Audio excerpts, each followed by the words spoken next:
Tide Talk podcast as we are here with a early signing day special. Big day already for Alabama. They have several guys that have already, faxed in their national letter of intent to the Crimson Tide. So big day for Alabama. We're going to be talking about all that. We're going to be talking about some of the guys that have commitments coming up here over the next couple hours. So we're excited about that. Jake, I don't know about you, but this is kind of like an early Christmas present for us. How you feeling, buddy?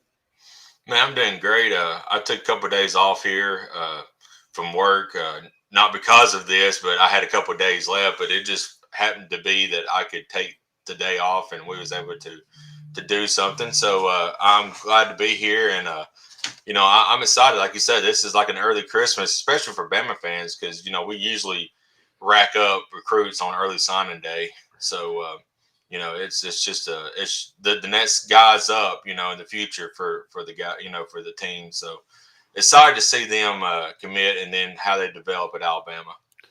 Yeah, most definitely. Really excited about that. The chat is open, guys. So if you want to jump in there, go right ahead. I'll just get it started here. Um, we're excited that you're joining us today. So feel free to jump in there at any point in time, and we'll do our best to kind of discuss what's going on. But we're excited to be here today to kind of give a live show during National Signing Day for the early signing period. So, like we mentioned, we're excited to be here. Have a guy coming up here in just a couple minutes, an in-state kid, Curtis Perry. So, Hmm. at 12 o'clock, he should be making his announcement. On CBS Sports HQ. So we're excited to see what happens there. Uh, right now, it's really 50-50 on him between Alabama and Auburn. So I don't really want to make a prediction because it really is a flip of a coin, if I'm just being honest. So we're excited to see where that goes. Like we mentioned, that's just going to be here within the next few minutes. So we're excited about that. Some of the guys who have already faxed in their letters, I guess they still fax them in. I don't even know. I mean, I don't know we, we, anymore. we we may have moved past the old fax days. Of course, we remember some of the fax machine Oof. scandals and pics Yeah. that's been released in the past. But some of the guys that are already, I guess on the team, you could say that have faxed in their, we're going to keep saying fax. I don't know if that's technically the way they do it still or not. But Jeremiah Alexander, the 5-star edge defender from Alabama. Of course, the 5-star quarterback Ty Simpson's on board. He announced yesterday that he's going to be an early enrollee and he's going to be Hmm. practicing with the team for the bowl season. So he'll be with the team as they prepare for Cincinnati and a playoff run there. Tyler Booker's on board. Sean Murphy, Jaleel Skinner, Jamarian Miller, Amari Nablack, Traquan Fagans, Elijah Brown, Isaiah Hastings, Dane Shore. So a bunch of really quality players have already got their national letter of intent sent in. So we're excited about all those players. And like we said, uh, Curtis Perry will be announcing here within the next few minutes, and we're certainly excited about that.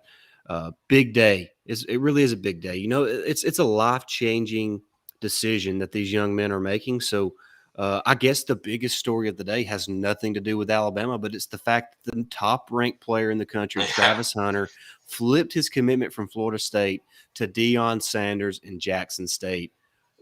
What an incredible! I mean, it's groundbreaking. Really, that's really the only way you can put it. It's probably the start of something new in college football. Absolutely, and that's what makes early signing day so fun is you have some of these flips that you don't see coming, just like Travis Hunter today. I would never have thought the top recruit would go to Jackson State of all places. I mean, yeah, I mean, and Money that's what talks. exactly. So now you got this new NIL deal, and that's what I was wondering how the NIL was going to how's it going to change recruiting for the future? And we're already seeing it a little bit this year. Right. Yeah. It's Hmm. most definitely going to have a big impact. Yeah. We're awaiting the announcement from Curtis Perry. Uh, Jake Curtis Perry is a really good player. The way I look at these kids, because I think the biggest pitch that Auburn would have over Alabama at this point in time with Perry is maybe early playing time. Yeah. But the way I look at that, Jake, is at Alabama, you're going to play if you can play. It don't Right. matter what age you are, what class you're in. If you can play, you're going to see the field. So if Curtis Perry is not able to play at Alabama, then pretty early on, do we want him to sign with Alabama? Of course, I want to take him. I'm not saying that. I'm just saying that it's not getting Curtis Perry wouldn't be the end of the world. So, Right. and like I mentioned before, this is really a coin flip. He's going to be announcing here any moment on CBS Sports HQ. So if you're not watching that, we obviously want you to stay tuned into us because we'll be discussing that. But you can also pull up CBS Sports HQ and watch his actual commitment. So they'll be live streaming that here momentarily. They're really kind of talking him up right now and talking about the prospects of Perry. And so excited to see where he goes. Excited for the young man, obviously, whether he picks Alabama or not. What a great opportunity. You think about these young men, not all of them come from the greatest upbringings or the greatest homes or, not all of them are, as fortunate as a lot of people. And this is kind of their opportunity to change the future of their family. So Hmm. just really excited for all these young men. Absolutely. And you talked about the prospects of playing early, at Auburn, but as we Alabama fans have seen the last couple of years, especially when injuries happen, how guys, step up. A couple of years ago, we had Shane Lee and Christian Harris Right. step up, and they're true freshmen. I mean, Hmm. because we had so many injuries at linebacker. This year we had Christopher Allen go down. We had Drew Sanders step up, but then he got injured. Dallas Turner emerged. So I Yep. mean, injuries happen everywhere. So and Saban's going to put the best guys on the field. So if you show commitment, you buy into the process, as they say, and you just beat out your guy that's in front of you, Saban's going to play you. So that's another thing to consider. Yeah. If you're worried about playing time in Alabama, if you play lights out in spring, you buy into the process and you beat your guy out in fall camp, then you Yeah. ought to play and you're going to play ahead of that guy. For sure. C Bama Yeah, says roll tide, roll roll tide. tide. Appreciate you watching. Hmm. As we await the commitment of Curtis Perry, um, uh, I think he's around he's a top 100 prospect, so a really talented player, defensive lineman. So excited about that. But a few other guys throughout this afternoon that'll be making their announcements: Shaz Preston, Earl Little Hmm. Jr., Jahad Campbell, Anthony Lucas, Marvin Jones Jr., Anai White, Shamar James, uh, guy, let's see, Kendrick Law and Damani Jackson are not going to be making their announcements until Friday. And Ernest Green is not going to make his until January 8th, is what is the latest on those. So we'll see what happens there. But like we mentioned, there's been several guys that have already, sent in their national letter of intent. So we're excited about all those players, and we'll talk a little bit about each one of them as the show continues. Right now, like we mentioned, we're just awaiting the news of Anthony Lucas and kind of seeing where he decides to go. And it looks like he's getting ready to make that selection right now. He's got Yep. 5 hats on the table: Alabama, Central Florida, Auburn, Texas, and Clemson. So we'll just kind of see where he goes. He's making his announcement now. So at any moment, we're going to know where Anthony Lucas is going to be heading for the next few years. So uh, Whoa. just He picked Alabama. all right. So I'm behind. Yeah. So he has picked Alabama. Great Yep. pickup for the Tide.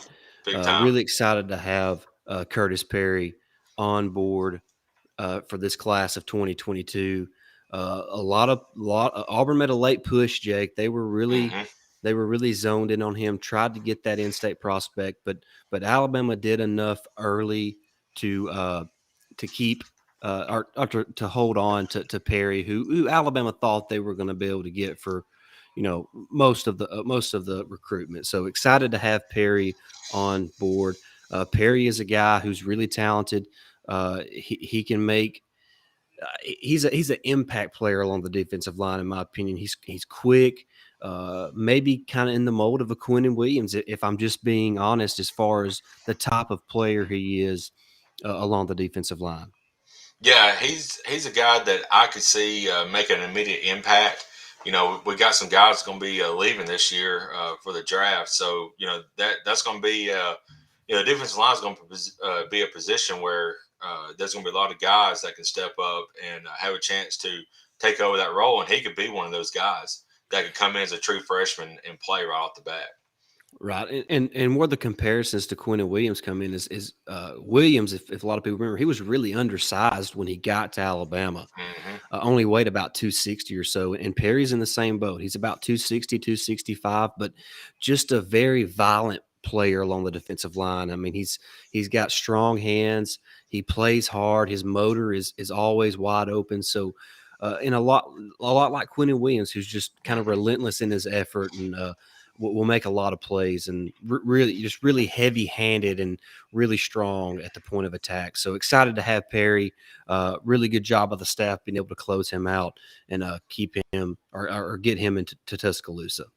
Absolutely, that's a big pickup, and hopefully, we don't think we're going to end just on Perry today. We got several others coming up, and we, like you mentioned, at the start of the show, we've got several good players already, and a lot of talent coming back in. We're going to be losing a lot, but as we always say, Alabama doesn't rebuild; it reloads, and we're starting off on a right foot, reloading with some new guys this year. That's right. That's right. Just it's amazing the way Saban has been able to just continue this dominance on the recruiting trail. And look, I've seen a lot of people complaining that we may miss out on a handful of guys, and they Hmm. may go to Texas A&M or Georgia. Look, I think a class should be remembered by who you signed, not by who you didn't sign. Right. I mean, Exactly. look, we didn't sign Trevor Lawrence, but that didn't keep us from winning championships. Yeah. I mean, so Exactly. so what I'm saying is don't get caught up in all this. Look, I'm as excited about signing day as anybody. I love recruiting as much as the next guy. But Jake, these rankings and all this doesn't matter until you get them on campus and see what they're made of when you put them between them two white lines. Hmm. That's So right. that's when you find out what you have.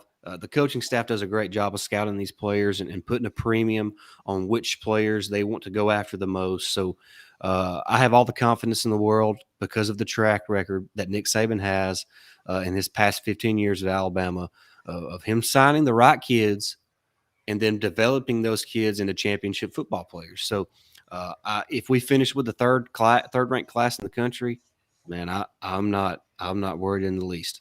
No. Nick Saban is the GOAT. We've already, everybody's knows that. It's well established. And, I've always been the one that said Saban can take a team full of 2 and 3 stars and make them champions. That's just how he is. Right. So, I mean, you know, I mean, it's Saban. sa- I'm not s- never going to doubt Saban. well, I mean, we saw what doubting Saban did a couple weeks ago in the SEC championship game. Look, Right. and you're talking about splitting hairs between the top ranked class and the third ranked class anyway. Right. Exactly. So I don't get the there's a lot of Alabama fans. If you look at message boards that just want to jump off a cliff because we may not sign Marvin Jones Jr. for instance or Shamar Right. James for instance. Or I Damani mean, Jackson. I yeah, I mean, mean just chill out, guys, chill out. right. and And and something else to keep in mind is the transfer portal is still going to be available. and there's a bunch of talent in that transfer portal right now. Yep. I mean, a bunch. Well, and to your point about you mentioned Damani Jackson, who's going to hold off until Friday, which is all signs are pointing to USC. But Right. if it was 100% USC, why is he waiting until Friday? Exactly. I mean, I still think that there's a chance that Alabama has made him think enough that it's a little harder decision than just I'm going to USC because they held on to the defensive backs coach. So uh, I think that might be a little closer than what a lot of people think. I still think he picks USC, but Hmm. like you mentioned, if he doesn't go to Alabama, uh, you know, Eli Ricks may be in the transfer portal, and if Hmm. he doesn't follow his defensive backs coach from LSU to Florida, Hmm. whose name is slipping me right now, I think Raymond's his last name. Yeah. Um, look, Alabama could get him. Who would Yeah, you rather have tomorrow? Eli Ricks or Damani Jackson? right. Ritz is Ex- established, exactly. you know, Exactly. and I mean these guys are 4 and 5 star players, but not every 4 and 5 star player, makes it in college football. No You doubt. know, No doubt. they can fall flat on their face because they can't handle the pressures. They can't handle juggling football with school, and you have all that happen. So if you have an established guy like Ritz, you I would take the experience over the big time recruit. Just in my personal opinion. I'm with you 100% on that. So, Let's but see here. I'm trying to.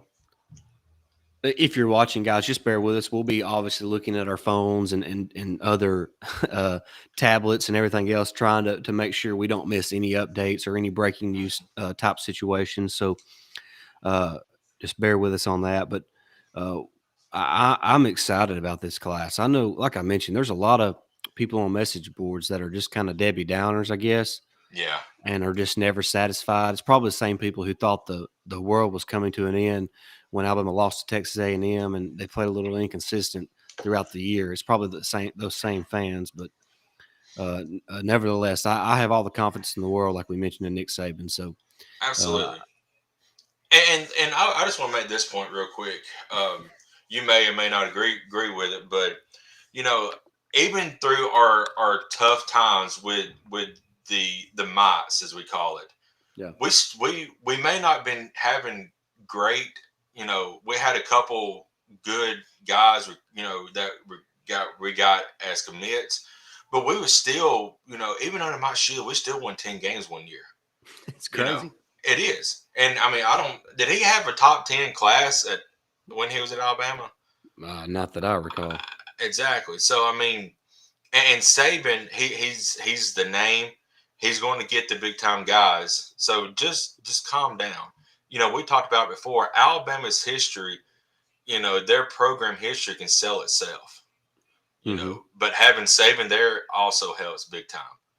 But when you had the Mox there, it that program history helped bring in some of those big time recruits that we had, like Andre Smith and D'Amico Ryan's guys like that. Yeah. Um, let's start taking a look at some of these guys that have already sent in their letter of intent to sign with Alabama. Uh, I think Elijah Pritchett got the day started for Alabama, the Mhm. four-star offensive tackle.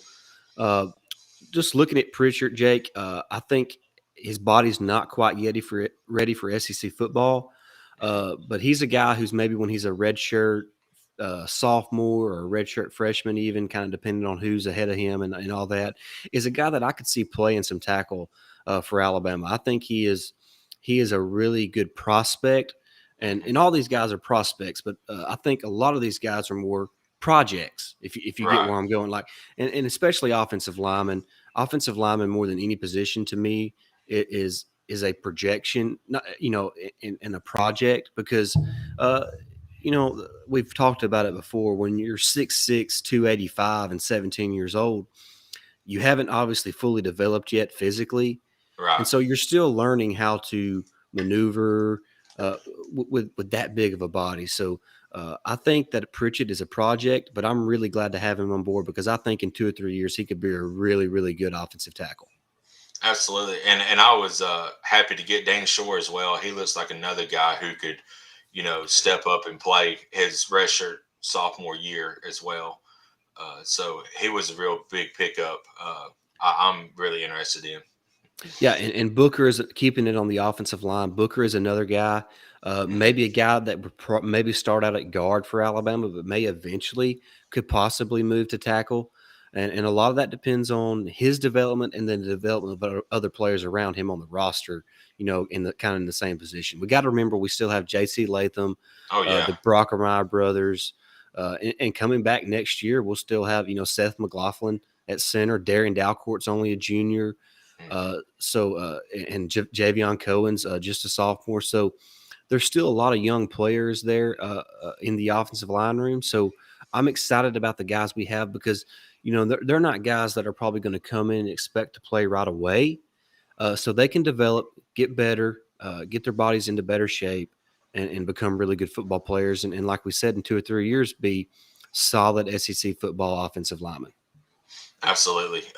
Good offensive line class coming in, and excited to see them grow, like you said, and see what they become in the next couple of years. So like you said, we got a lot of young talent still in the offensive line, which is great. And man, it's if you're an offensive lineman at Alabama, right now you got to be looking over your shoulder because, like you said, there's a lot of talent coming in. There's already a lot of talent there. So you got to play 110% every play, or you're going to drop, on the depth chart. So it's just that competition breeds competition, as I call it. So that makes everybody play better than what they need to. So I love that. Yeah, for sure. Let's look at some of these other players, Jake. Hmm. Let's start with a guy who I think is maybe one of the most underrated players in this class, especially athletically. That's Jake Pope, the safety from Buford, Georgia. Yeah. Jake, I love watching that kid play. I Hmm. love watching that kid play. He loves football. You can He tell does. that football is what he loves, and I'm excited to have this guy on board. I know he's not the highest rated guy, but I think he's underrated athletically. I think he's a lot better than what people think. Yeah, he looks like he could be a big time player in a couple years for Alabama on that defensive back side. And like you said, he loves football. I watched some film on him. He looks like he's a ball hawk. He knows what the ball is at all the Right. time. So and he we always talk about the heat seeking missiles. He could be the next guy, be a heat seeking missile for us that can find the ball where it's at and make a big play. So I'm excited to see him, get him on campus and watch him grow. Yeah, for sure. And another guy there in the defensive backfield that's already sent in his letter is in-state kid Traquan Fagans. Another kid, long, athletic. Uh, a couple years ago, didn't post the best 40 time in the 4.7 range, which isn't the fastest for a defensive back. But Jack, I think he plays faster than that. I think his game speed is better than that. So I really like this kid because of his upside. I think he has tremendous upside with that great length and athleticism. Yeah, he's gonna be another one to watch. He, like I said, he does play a little bit faster on the field. His awareness is really great, and I believe he's gonna make an impact when his time's called. So be looking for him in a couple years, and he's gonna be a really good one. I do believe. Let's look here. Remaining, let's just stick with the defensive side of the ball while we're there. A defensive lineman that's already sent in his letter of intent is Isaiah Hastings. Hmm. Uh, he is a Canadian, I believe, originally. Hmm. So uh, we've been going there for, of course, Mechie's from all over the world, but Yeah. but of course, basketball they've had some success with some Canadian players. So now the football team looks to be going uh, that way. But he's a really good player. Another project, so to speak. So uh, I just I like this class, Jake, because there's so many. If you think about this team right now for Alabama, there's a lot of young guys that are going to be back. Yeah. I mean, Yeah. and and like our two best players are going to be back next year. Hmm. Uh, Yeah. Yeah. then maybe some positions that you're looking at is maybe trying to replace Jamison Williams. Uh, maybe John Mechie goes. Hmm. But the class we brought in last year is phenomenal. Yeah. Uh, we still have Trayshawn Holden, Ja'Cory Brooks, JoJo Earl, Ajay Hall if he can keep his act together. Yeah. So there's a lot of talent there.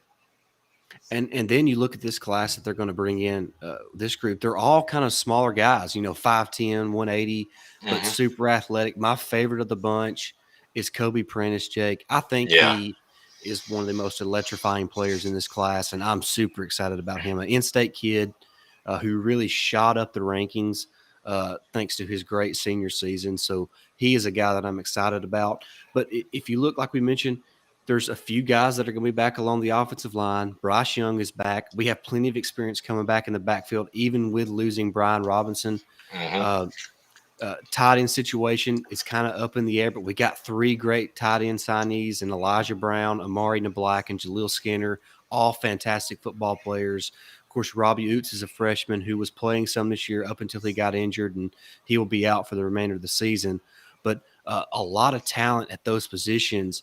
So I look at this class, Jake, and I'm not seeing, and maybe I'm missing somebody just off the top of my head as we did this live, but I'm not seeing a position where we're like, yeah, we got to have a freshman come in and make an instant impact.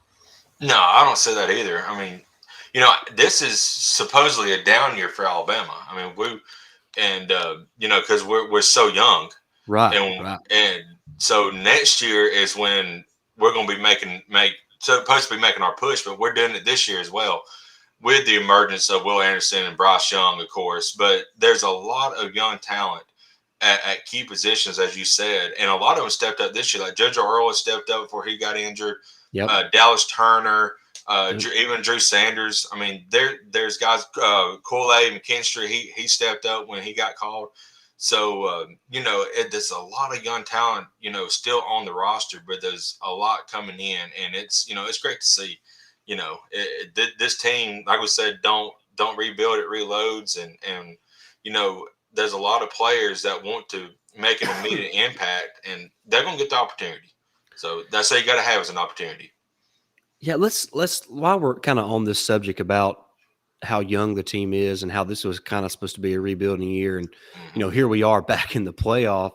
Let's Yeah, just start defensively, Jake. Along the defensive line, we'll lose Fedarian Mathis, right. LeBron Ray. Hmm.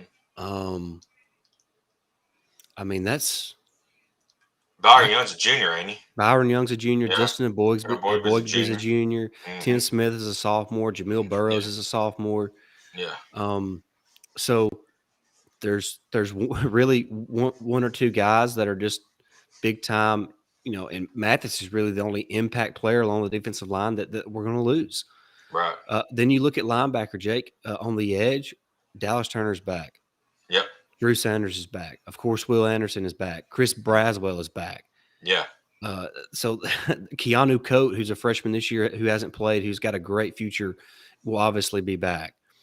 Hmm. Then you go to the inside, probably up in the air on your inside linebackers. But I would say if one or both of those go, Jalen Moody, even though he's a senior, has the opportunity to come back because of the COVID year. Right. So he could be back. Hmm. So inside linebacker is one of those positions, but we have our guy there. As far as true freshmen go, or as far as this 2022 class go, and Sean Murphy, Jake, who is an Right. elite football player. But you got to Yeah. remember Deontay Lawson, Hmm. great football player. I think he is the next All American linebacker for Alabama on the inside. Yep. We still have Shane Lee on campus, Jake. Yeah. We still have Demoy Kennedy. So there's guys there that are going to be able to pick up the pieces if both Henry To'oTo'o and Christian Harris move on to the NFL. Then you go to the back end of the defense. I think worst case scenario, we lose Jordan Battle, Josh Jobe, and Jalen Armour Davis. I think Hmm. that's worst Yeah. case scenario. And Yeah. and it would surprise me if all three are gone. I think Job needs to go. I think he is what he is. He's probably going to be a day two big pick just because of his athleticism. I mean, he's 6'1", 190. He's probably going to run a 4.4. He plays the run really physical. Sure, he doesn't play the ball great, but Jake, NFL teams are going to fall in love with how he tests at the combine. Yeah. So I think he's going to be a day two pick. Jalen Armour Davis was a shutdown corner for Alabama this year who did not receive any love. He could be a day two pick as well. Hmm. Jordan Battle has climbed up the draft boards Yeah. this season, especially over how he played the last 6 games of the year. Jake, he's as good as a safety as there is in college football. Um, so I expect him to be. He could sneak his way depending on how he tests. He could sneak his way into the first round because Yeah.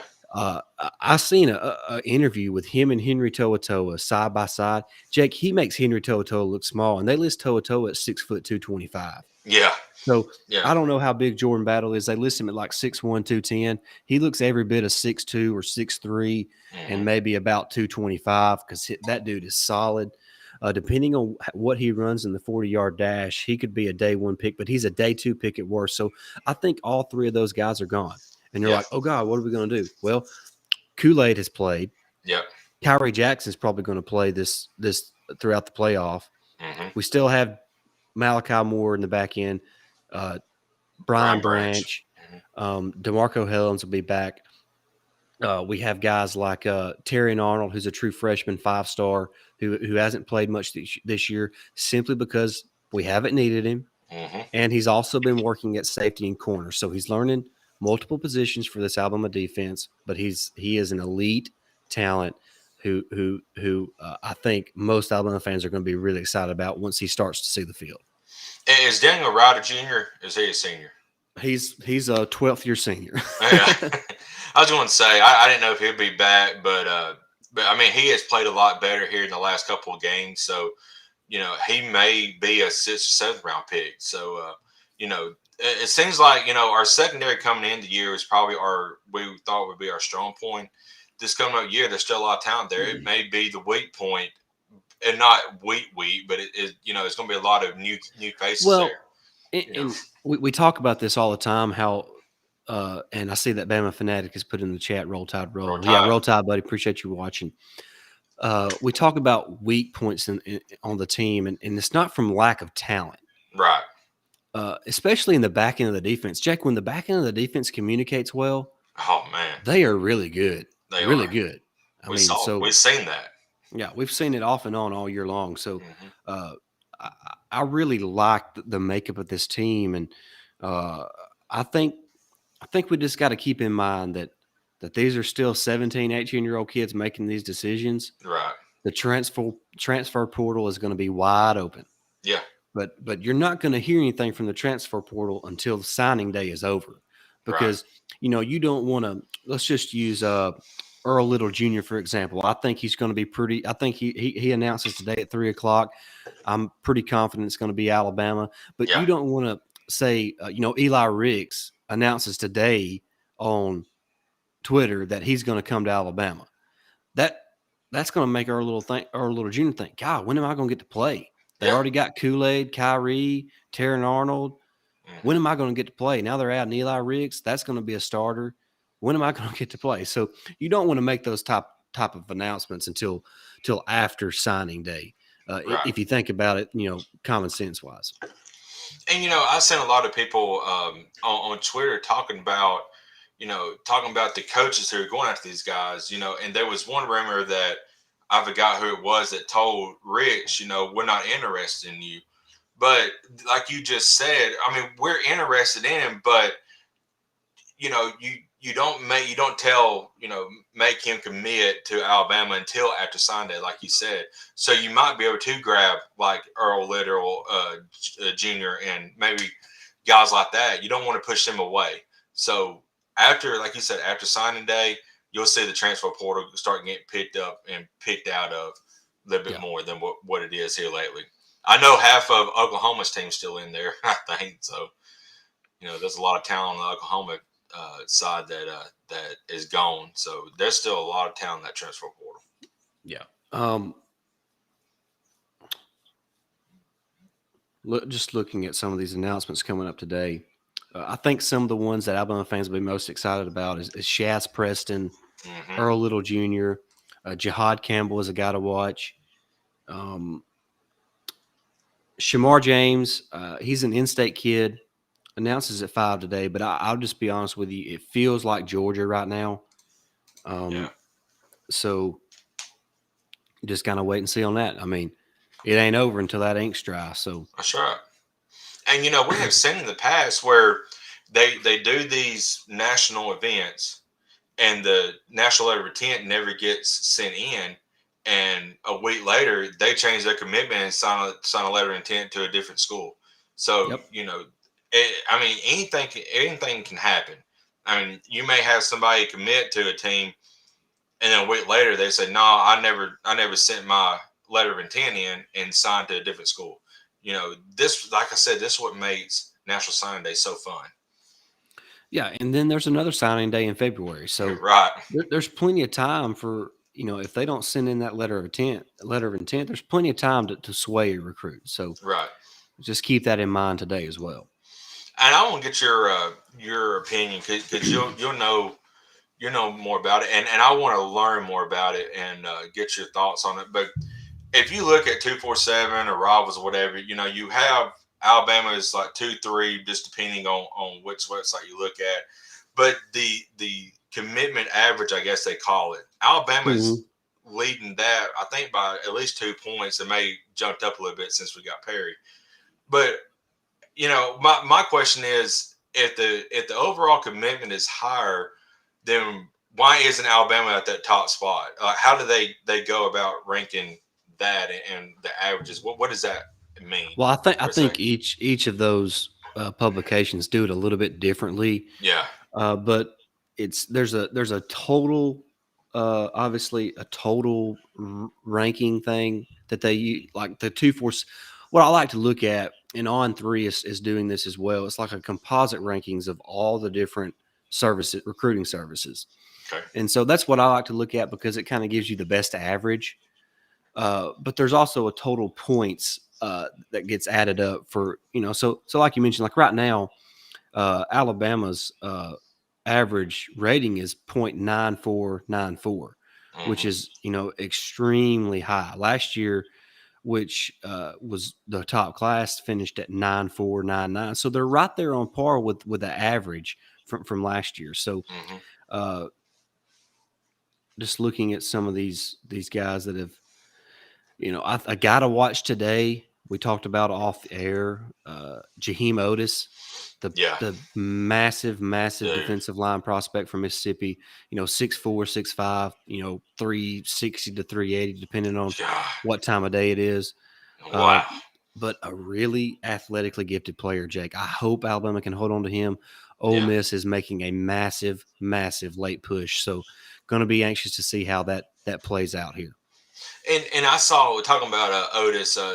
I seen people compare him to Terrence Cody, but the difference to me is Otis, like you said, is more athletic. I mean, I watched film on him. That dude can. I mean, the snap of the ball, he's already in the backfield. I mean, he has a quick first step, and with a guy that size, I mean, he's ungodly. It's crazy on how gifted he is. So I hope Alabama can hang on to him. And I like you said, Ole Miss. I've been saying they've been making a late push. I think he was on their campus either last weekend or the weekend before, but he also has been to Alabama here lately. So I'm hoping our guys can hold on to him because he'd be another big pickup. When does he announce? I didn't see it. His announcement time. I'm not sure. I will start to look here. Yeah, I didn't see it earlier. I wasn't sure when he was planning. But We'll look at that here. See if I yeah, can bring it up. I keep refreshing everything just to make sure there's nothing that's been. I don't see a time, Jake. Um, Hmm. but he is signing today with Okay. somebody. Yeah. Yeah, I don't see a time either, but the I think the next one for Bama is that potentially is Shash Preston at 2 o'clock. Yeah. Yeah, and then we got, like you said, we have a few others later on the day. Don't know if we'll be here by that time. That'd be like a 4 or 5 hour show. I think we'll both get dry mouth before that, before we can go a 4 or 5 hour show. But it any of these guys, like we said, has a potential to step up and make an impact early on. Just because like you said, injuries happen, and you can't keep injuries from happening. So it you got to take that into consideration when you're signing. Hey, Hmm. Travis Hunter's NIL deal with Barstool Sports is to be worth $1.5 million. Good night. Daggone. I figured there had to be some money somewhere because I didn't think Jackson State had that kind of money to pull him. That's insane. Everybody's talking about, how Bryce Young had $1 million NIL deal before he stepped on the field. Well, Travis Hunter's got 1.5 million before he steps on the field. Yep. That's crazy. Jake, I know you've had a chance to watch some of these prospects. Hmm. Um, who would you say you're kind of most excited about? That's probably coming to Alabama in this class. I'll give you a couple. The first one we talked about, Kobe Prentice. We already talked about him, but I mean, that dude is he to me he could be the next, you know, Devontae Smith top player for us. I mean, he has that kind of talent, and he is quick off the ball. He's got speed. And that's great. When you can't coach speed. If a guy's gifted with it, then you're going to be solid. Another guy, tight end, Elijah Brown. He looks really really good. I've seen a little bit of him. He's a big guy, and from the film I saw, if the ball is thrown near him, he's going to catch it. He's got really good hands, and we have really talented tight ends there now, but issues have been drops for this team this year at tight end. So he could come in, and if his name is called, he's going to make a big play, I believe. And Hey, yeah, go ahead. sorry to cut you off. Mhm. Otis is actually already sending his is what I'm reading here that he To is already Alabama, sending. Yeah, nice. That's huge to keep him. To keep, like I said, Ole Miss made a strong push there at the end. this is according to Touchdown Alabama magazine. So Okay. Um, if somebody's telling a lie, it's them, not me. right. Yeah. Uh, Talking about defense, a guy that we also talked about, but Sean Murphy, man, you talk about. I mean, that kid is everywhere. Talking about being a ball hawk, he was everywhere in the film that I saw, and he has another burst of speed, off the snap. And God, man, he looks like he's going to be a great linebacker for us in a couple of years. So there's a lot of great talent, like we said. We keep saying it, but I mean, what else can you say? There's a lot of great talent coming in. I mean, Right. that's all you can say. And if these guys work out, they're going to get on the field. For sure, for sure, for sure. Boy, keeping Otis is huge, I think, if it's Yeah, true. if for those in the chat, um, let us know if you've seen a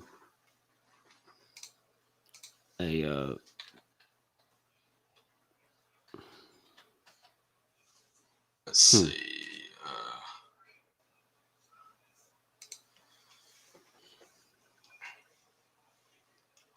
I mean, 247 Sports still has him committed to Alabama. I don't see anything about signing a LOI. That's So what's weird to me. I'm yeah, TDA is the only one that I'm seeing that's reported that. right. And within the last about 4 months, he's been actually the last about 5 6 months, he's been on campus at Ole Miss 3 times. Yeah, So so he they was making a late push for him. So if we was able to snag him, they said that he had 68 tackles, 18 tackles for loss, and 4 sacks in 2020. And I agree with this. That he needs to keep his body weight and conditioning in check going forward, which I yeah, believe he can handle. Especially at Alabama and that program that they have with Matt Rhea and David Ballou. So yeah. This is hmm. well, I hope the guys at Touchdown Alabama is correct. Yeah. Anybody in the chat, if y'all have seen a confirmation either way on Yeah, Otis, just please. don't hesitate to put that in there. Like, I mean, the chat is open for any questions, comments, concerns. Uh, we just wanted to do this signing day special to kind of talk about all these prospects, and we're just excited about this class, and it's a lot of fun to talk about Alabama football. Yeah.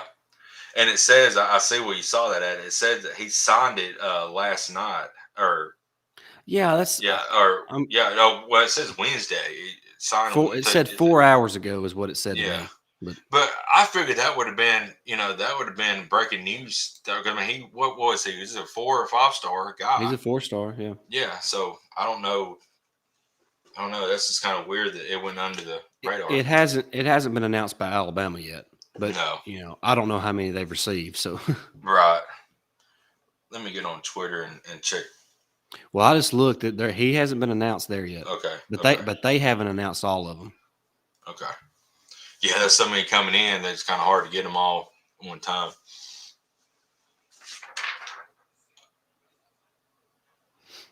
Uh,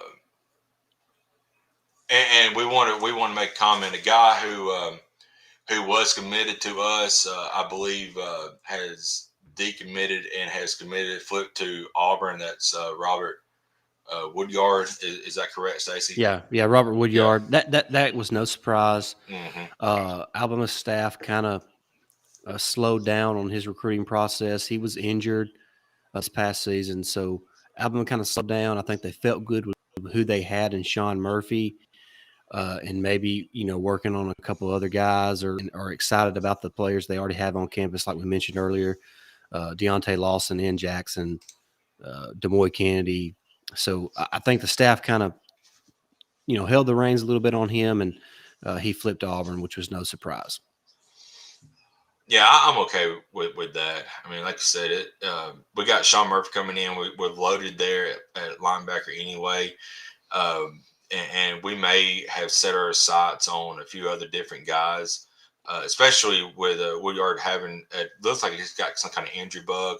So you know we don't need any guys coming in that's injury bug related, because we've had plenty of injuries the last couple of years on our staff that in key positions, but we have the guys step up behind them. So Yeah.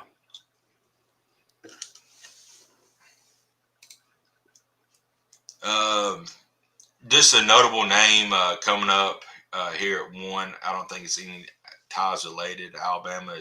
Was that Nalik Kelly? Yeah, Uh, yeah. he's a 4 star uh, defensive lineman.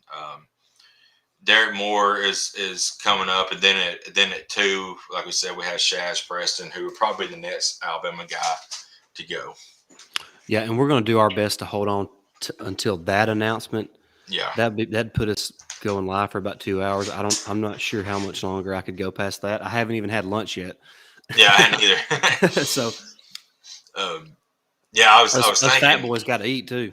Yeah, I was like, I want to eat before I got home, but then I'd be like, you know, I was afraid I might have food all over my mustache and all that. I was like, we could picking it out, but yeah, we just wanted to come live today for early signing day period, and a lot that if it could have worked out, schedules and stuff, we would have been on earlier for all the early signings. Alabama didn't Emmanuel Henderson, didn't he also sign his letter of intent as well Yeah, early? there's let's see. Let me get back to my list here.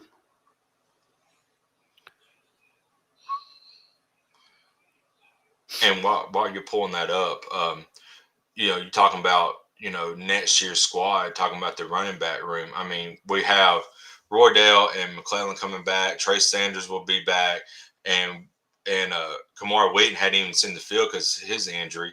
Now you're bringing in Emmanuel Henderson. I mean, my We gracious. got 2 commitments, and Yeah. they've both signed already. Emmanuel Henderson, Hmm. who is depending on who you look at, either the top or second ranked back in the country. Hmm. Then you look at a Jamarian Miller Yeah.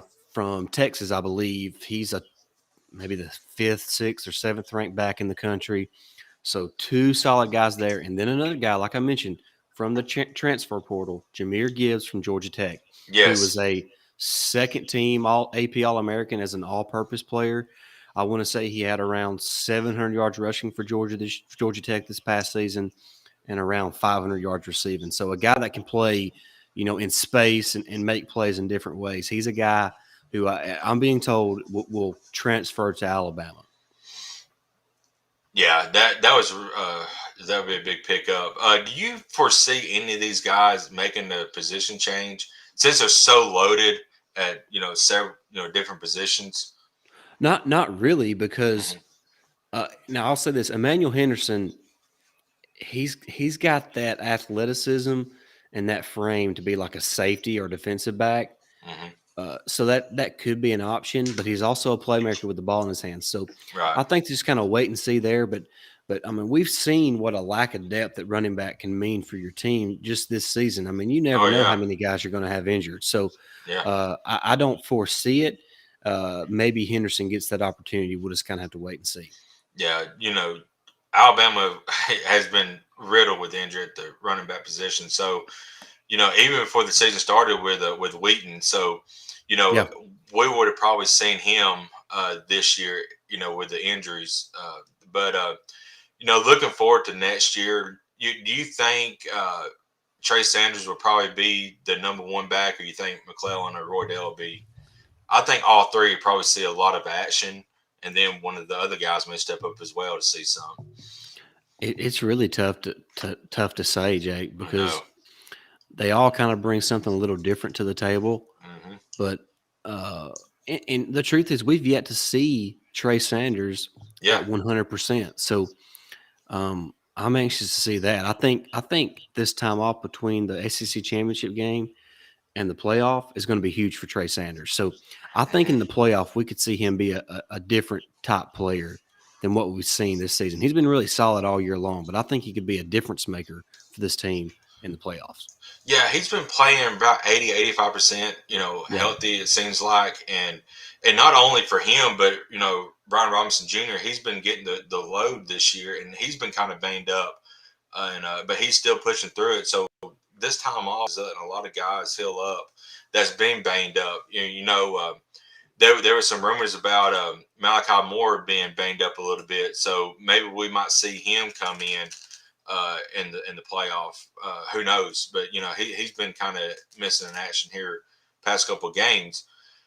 Um, but this off time, is great to get some guys healthy. Good time for Christmas. Get to see your family and enjoy some time with them. But once Christmas is over with, it's back to to working hard and getting ready for Cincinnati. Yep. Um, while we're kind of in a lull here between announcements, Bryce Young did win the Heisman Trophy, Jake. Absolutely.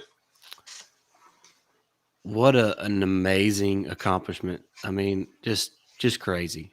Just first Alabama quarterback ever, 4 Heisman winners in the last 12 years or so Hmm. from 3 different positions. Just it's insane, man. It's crazy what Nick Saban's been able to accomplish, and what a way for Alabama to be represented. I mean, Bryce Young is just a phenomenal human being. You can tell that dude is a genuinely a good dude. So Yeah. really, really happy for him. Well deserved, most deserving player in the country to win the award outside of Will Anderson. So how Aiden Hutchinson was there as a finalist over Will Anderson is the biggest joke of all time. But Hmm. that's kind of a rant for another day. Well, hey, you brought it up, so I'm gonna bring this up. You had Jordan Davis win the Defense Player of the Year, and you had Aiden Hutchinson up as a Heisman finalist. But Will Anderson was up for didn't win either or, and he had better stats than both of them guys, so by far. So it's just kind of weird how that played out. But going back to Bryce, you're talking about a guy. You was talking about Jay Pope earlier, who loves football. Bryce Young loves football, and you know I still go back to the 4th and 7 play. With like 40 seconds left in the Auburn game, he just grinned and he smiled and he knew that he's like, well, I'm fixing to have Billingsley open in the middle, and he's going to catch and get a first down, and the rest is history. I mean, he's just a smart kid, and his development has gotten a lot better as the season's going on. The first like 4 games, he didn't use his legs whatsoever. He wanted to throw the ball downfield. now he's using his legs a whole lot more. And I Yeah. mean, he once he gets in an open space, I mean, this little flits out to a running back. You know, he's done it with Leary, and he's also done it. You know, Brian Robinson. I mean, it's just amazing how he has the know it all to know that somebody's out there, and he just pitches out to him real quick when he's got somebody coming after him. You know, it's amazing. Yeah. Another guy, Jake, going back to the recruiting front that Hmm. that is kind of a weird situation, but I think could be some good news for Alabama is defensive back Denver Harris. He's a 5-star cornerback. Alabama led for him forever up until a couple weeks ago when they kind of relaxed on his recruitment because they started going after Damani Jackson more. Hmm. And the good thing about Harris is that he's not making a decision until February, I believe. Yeah. So if Alabama can get back on track with him, Yeah. that would be fantastic news for this class. Absolutely. A lot of people was worried about the defensive back class, especially at corners, because you know we really only got one commit right now. But you know there's still a chance we can get Harris. There's still a chance we're in there for Damani Jackson. But again, say was in control of everything. And if he wants these guys, I'm sure he's gonna be able to pull whoever he wants to Yeah, come to and and, Alabama. and don't forget, we're most likely going to sign Earl Little Jr. here in a Right. couple hours when he signs at 3 p.m. So uh, I think, and when we say times, we're talking Central, so that's 3 p.m. Central or 4 Eastern. So uh, I'm excited about that. Absolutely. It's All right, um, let me ask you this: go ahead. who is a guy that we don't feel like we're going to sign that you wish that we would sign? Mm, there's a lot of guys out there. You know, one would one would be Jackson because I've seen some film on him. He looks really really Yeah, good, but he's elite. He's elite. he is. But if we miss on him, it's not the end of the world. But he is somebody, especially you know, that that had the potential, that could have the potential to be like Kool Aid, come in and make an impact early on. But I'm happy with the class we got so far, and we still got several guys out there that we could sign. Um, Marvin Jones Jr. might be another one that we might lose to Georgia. You know, he looks like he could be the next Will Anderson to me if he's in Alabama system. So, you know, Will's going to be gone, next year. So we're going to find somebody to step up, and he fit the bill to me. But there's still a chance we still get him. So who knows? There's still a lot to be played out. No. So Yeah, what about you? I think and it hasn't been announced yet, but the feeling as of late for Shamar James is Hmm. Georgia. I really like Shamar James. I Yeah. really do. I hope that Alabama can pull a miracle off here and sign Shamar. Uh, but I think he's a guy who in a couple of years could be a great inside linebacker. Yeah. He's another good one. Um, And you talked about Marvin Jones Jr. hmm. Uh, Jahad Campbell, same position, Yeah. uh, eerily similar players, but Hmm. it's really up in the air with Jahad too. There's a few schools that he could pick. Right. So there's a chance we could lose both. There's a chance we could get both. So a lot to be played out by the end of the day. Nothing is set in stone about Jaheim Otis.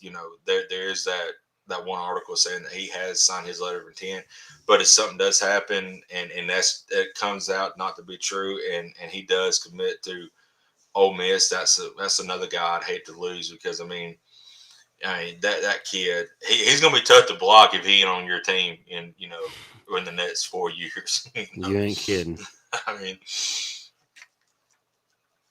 Um, and Otis on one of his films, they were double teaming him, and he still snuck through the double team. So, and I know these high school kids are not, you know, some of them are 5-star talented, tackles and guards and stuff. I don't know exactly the teams that he was playing if they had any, but still being able to get through a double team is huge.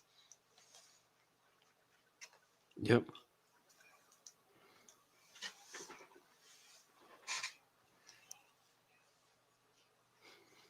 We haven't talked about our quarterback commitment, Yeah, Simpson yet.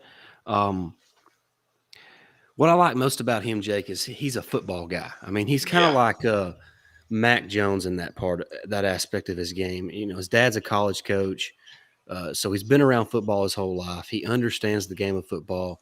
yeah. Uh, he's not the biggest guy, maybe 6'1", 6'2", but a guy that knows how to play football, and you know that football is going to be his priority when he gets there. Absolutely. You talking about his size. Bryce Young is kind of small in stature, and look what he's done. He's already won a Heisman. So talking about quarterback or talking about room, the quarterback room is kind of getting full now as well because you're still going to have Bryce next year, and then it's open competition. I mean, we both love Jalen Milrow, but you know he could be the next guy in line. But Todd Simpson is going to give him fits. Well, here's To the thing, start. Jake. The way I feel about it, I think Simpson's a guy who's gonna wait around like Mac Jones I do too. and maybe not get his shot until he is a redshirt sophomore or a redshirt junior. Yeah. And I think he can be dangerous come that time because he is athletic, he's Mhm. accurate with the football, he has a better arm than what people think. Mhm. It's eerily similar to Mac Jones, but Yep. he obviously is a more highly rated recruit than what Mac was. So Mhm. uh, I think what's great, you talked about the quarterback room. Have Bryce for another year, so he gets to sit an entire season Mhm. behind Bryce Young, learn from the Heisman Trophy winner, learn from a guy who led his team to the playoff and will most likely lead his team to another playoff berth next year, unless something crazy happens. Mhm. Then, like you mentioned, we have a guy like Jalen Milrow who has got to play some this year. Mhm. Uh, Milrow will be a sophomore next year. Yeah. So Milrow he'll be a true junior by the time he gets to start if Yeah. he beats out Ty Simpson. So Mhm. at most we're going to get 2 years of Jalen Milrow as the starter at most. Yeah. So Absolutely. who knows if Milrow is elite that one junior season, he could be like Mac Jones and he's gone. Right. And what was so great talking about Matt Jones? He played his heart out that one season he had, and it showed out. And I know I think there's three quarterbacks that went ahead of him, but he is, and it's a fit. It was a great fit to start out with Matt Matt going to New England because it's kind of run like an Alabama type team with Bill Belichick. But I mean, he if he does not win the Rookie of the Year, him or Najee Harris, that's a travesty. I think Matt's leading that right now. Yeah, I do too.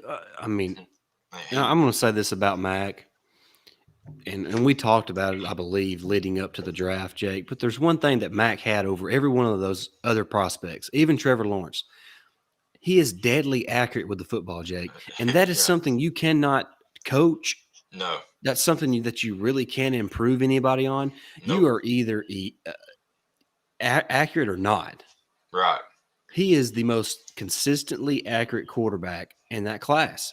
yeah, So absolutely, I know everybody falls in love with Trevor Lawrence because he's 6'6" and can run fast and has a big time arm. Everybody loves Trey Lance because he was just a playmaker.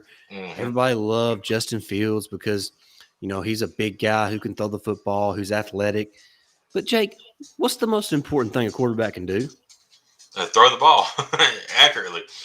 I mean, Yeah, I've never understood all these guys, all these draft experts that get so excited about the other things that quarterbacks do, like run well, when the most important job that he's going to do in the NFL is throw accurate passes because the windows are this tight.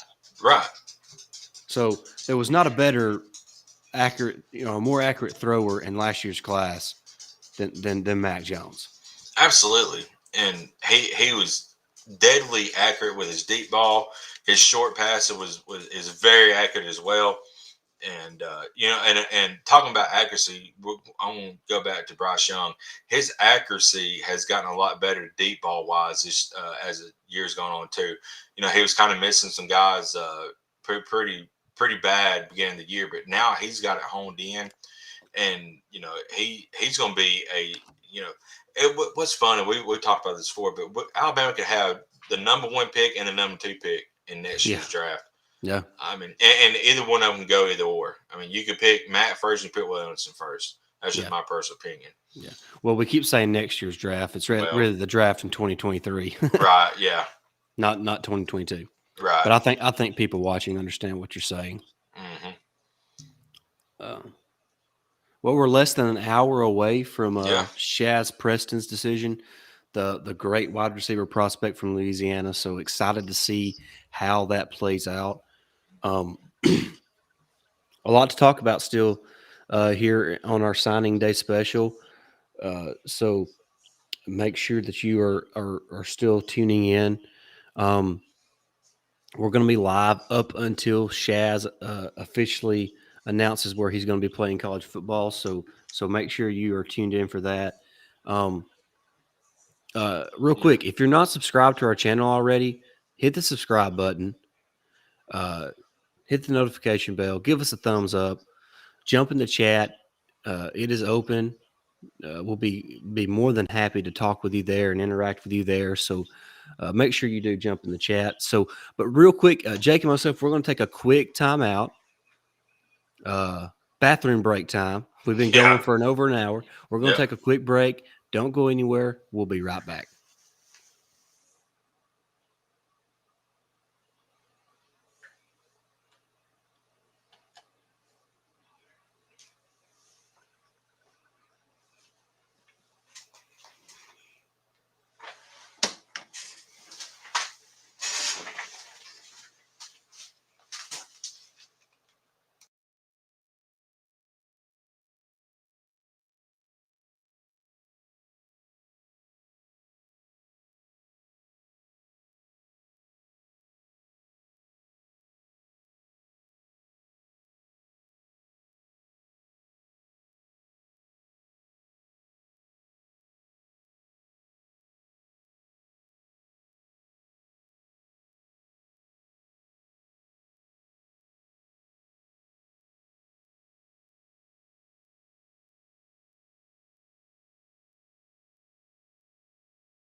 All right, guys, I am back. Appreciate y'all hanging in there while we took a quick break. Um, as we wait on Jake, just want to thank everybody that's been watching. Really appreciate that. Hope you're subscribed to the channel already. If you're not, make sure you hit that subscribe button. It really helps us out when you do that. Um, we've been on a brief pause from the podcast platform because we are moving from the Believe Podcast Network, going back on our own. But we're going to be kind of working hand in hand with the Y'all's Conference Network. So we're glad to be partnering with them on that. But we're going to be an independent podcast again as we move away from Believe. But so our podcast RSS feed has not been live for the last couple weeks. we hope to have that back maybe this week or next week. And as soon as we do, we'll let y'all know. But like we mentioned, we've had a brief pause from the podcast form. That's why you need to make sure you're subscribed to the YouTube channel so you don't miss any of the content that we have here at the Tide Talk podcast. Um, so we hope to have the podcast back going, or the podcast form back going, here over the next week or two. Most likely by the beginning of the new year, we'll be good to go there. So we certainly appreciate that.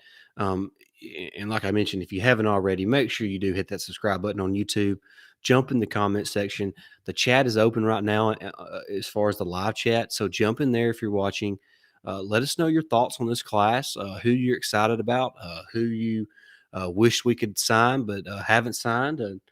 I guess your wish list is how I could put it. But we're excited about this class. We've been talking about it for well over an hour now. And we're going to be here with you for another hour or so. And we're just excited to be doing this. Hopefully, next year we'll kind of have a better production of this. Hopefully, we each can get off again from work for the entire day and kind of have a big production for the early signing period. So, but we do appreciate those who have been tuning in this entire broadcast. We're excited to be doing this. It's a lot of fun. Appreciate everybody watching. Jake, now that you are back, it looks like you've got you a snack. I don't blame you. My stomach is over here growling, um, but I'm going to weather through it. I'm gonna be a trooper. I did go away from the water. Got me. They're not. We the official sponsor of the Tide Talk podcast, Dr. Pepper. Mm-hmm. Hopefully one day that'd be great. I got one of those. I got my moonshine. No, I'm just kidding. This is water. but no, we're glad to be here, guys. Appreciate y'all watching. Um, Jake, I was letting everybody know that we haven't been on podcast platform, and what that reason has been. We're going back to being independent podcasters, away from the podcast network, for no reason other than just wanting to be out on our own again. Believe was great to us. No complaints there. Just wanted to get back on our own because there were certain limitations as far as what Believe did with us. But we had a great time. Believe they're great people to work with. So, Yes. and I told them that we're going to be working hand in hand with the Y'all's Conference Network. With Stephen Willis, Corey Burton, all those guys over there. So. Of course, Jake already does a show with those guys. And hopefully you might be seeing Jake and myself on another show for the Y'all's Conference Network coming up. So just stay Yeah. tuned for that. Yeah. You know, back, I think it was right before football season, Steven, I did a preview show on Steven's podcast. It was the Palmcast, as he called Mm-hmm. it. Previewing the Alabama team for the year. And then a few days later, he approached me about doing a show on his network, and I did that.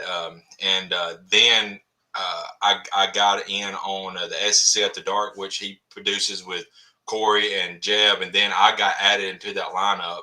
And Yeah. then us four, those guys, we decided to create our own uh, conference network, and that's the Golf's Conference Network. And we have been echoing, as if you follow us here on YouTube, you see all the different streams of different people. The Believe in the Georgia Dogs, the DGD podcast. There's several others.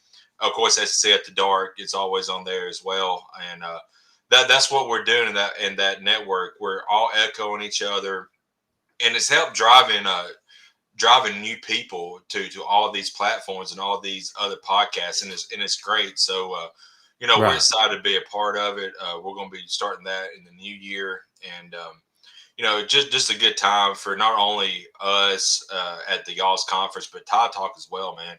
you Yeah. know we've been doing this, gosh, was it, we're coming up on year 4 now. I think August I will be the think four. so. I August will be think so. 4 years, and you can still listen to our old stuff, I believe, Yeah. like on, and I mean, I still can't talk good, but that very first episode, me and Stacey go back and I mean, we were scared to death, If doing it. y'all want to laugh, Yeah. guys, go back and listen to our pilot episode. Yes. Um, I mean, I've had some corny stuff. I called, and I ought to be crucified for this, but I called Montana Fouts, our queen.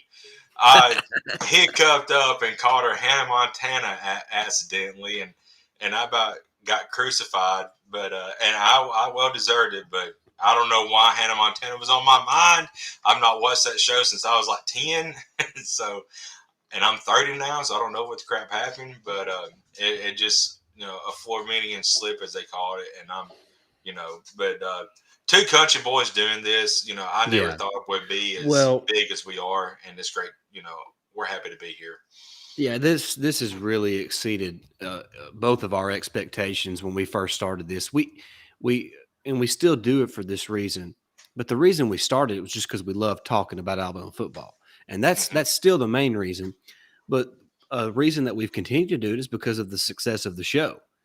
Hmm. And how much fun it is to interact with all the fans of the show. And if we could put into words how much we appreciate each of you guys, I wish I could do that, but I can't do that. But we greatly appreciate everybody that tunes into us, and makes us a part of their day. And it just really means a lot. And it's afforded each of us different opportunities. Like Jake mentioned, he's been afforded the opportunity to work with Steven there on the Y'all's Conference Network with, SEC After Dark and Best of the West, Hmm. um, and it's afforded me opportunities outside of podcasting. And I write now for Roll Tide Wire, which is a part of the USA Today network. So Yeah. just it's afforded us great opportunities. And who would have thought that it would have gotten to this point, just a couple years ago when we, like Jake mentioned, just a couple country boys from North Alabama started an Alabama podcast. But here we are, and it's really mostly because of you guys. And Yeah. uh, we really appreciate everybody that makes Tide Talk podcast a part of their life. Yeah, and we started out talking about Alabama football because that is king around here, and we both love our Crimson Tide football.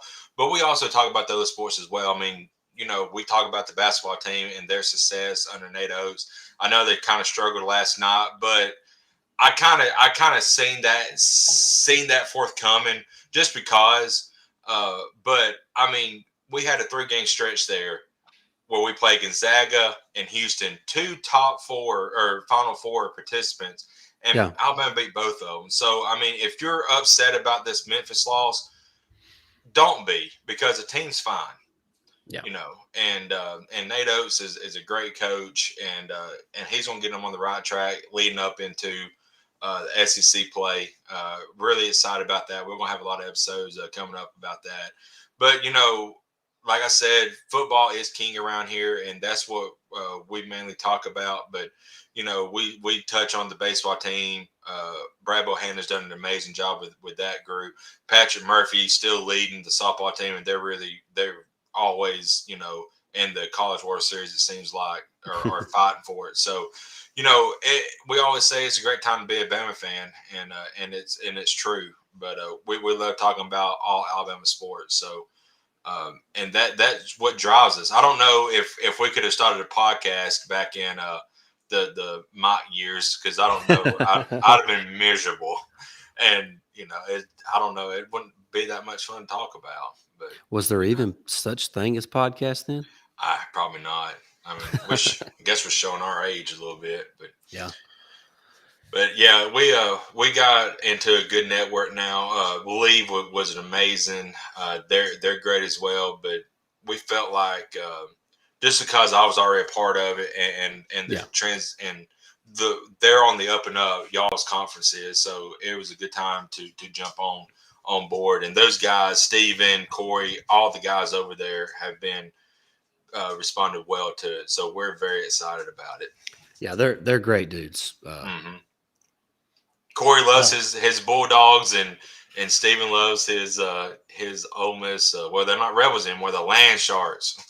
So that's so weird. I know, I don't, I political think there's I, correctness. I think they're still the rebels. I just don't think they can have the mascot of a rebel. Yeah, I think you're right about that. which is weird. I don't know why.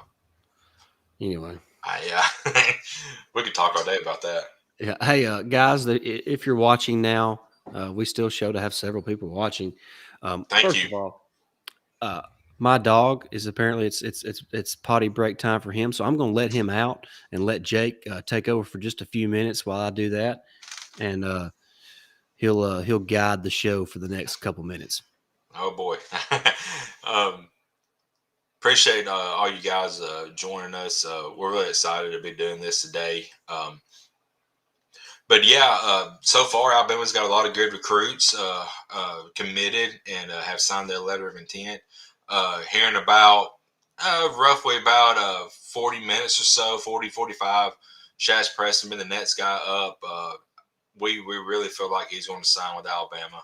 Um, but man, it's been a great day so far. And another guy when we talked about him, Sean Murphy looks like he's gonna be a stud. We're still waiting on word on the Jaheim Otis. Um, there's a report out. Excuse me. There's a report out that he has signed his letter of intent to Alabama, but there was only one report on that, so I'm not 100% sure if that is true or not. Um, but oh, Stacey's already back. That was a quick potty break. Yeah. Well, you got that What big did you? fenced in yard, so you can just let him out, let him roam free for a while. Yep. He ain't been trying to dig any holes. Has he tried to get out? No, Has he? no, Okay, no. good, good, He's pretty good dog. good.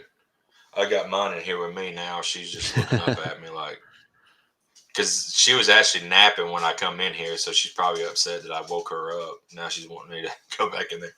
But oh, I shut the door too far. Go ahead, go on out. But yeah, I was just reiterating that we've already had a lot of good signees. We're still on had that one report of Jaheim Otis signing his letter of intent, so we're not 100% sure if that's true or not. Um, but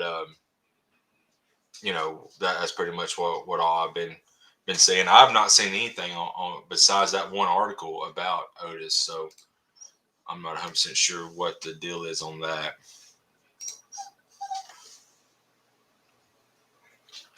Looks like Malik Kelly, he was supposed to commit here at 1. He still is not committed yet. I don't know if the holdup is on that. Um, but looks like I said, Shaz Preston will be the next guy for us, and then after that, guys, we'll probably wrap up. Um, you know, I'm getting a little dry mouth over here. Got my water to fill me, help a little bit. I try to drink about 2 or 3 of these a day.